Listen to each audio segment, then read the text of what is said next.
সামনে যে গাছটা দেখতে পাচ্ছেন এটা হচ্ছে এশিয়াটিক লিলি। এটা লিলি জাতীয় প্রজাতির ফুল গাছ।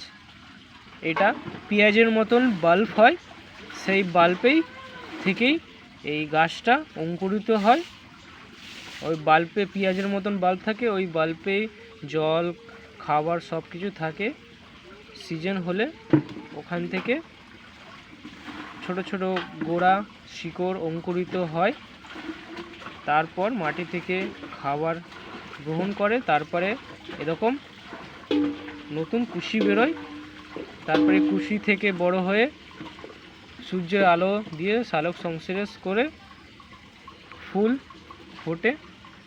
দেখতে অসাধারণ লাগছে, এরকম একদম কচি। এই দেখতে পাচ্ছেন এখানে তিনটে গাছ আছে, তিনটে, কিন্তু এর নিচে অনেক পেঁয়াজের মতন বাল্ব আছে, যেটা এখন দেখা যাচ্ছে না, মাটি খুললে দেখা যাবে। আর এতে আমি আজকে গোবর সার দিয়ে দিয়েছি, এটা মিক্স খাবার। তো বন্ধুরা, এরকম নতুন নতুন ভিডিও পেতে গেলে আমার ইউটিউব চ্যানেলটা সাবস্ক্রাইব করে রাখবেন। আজকের জন্য এতটাই।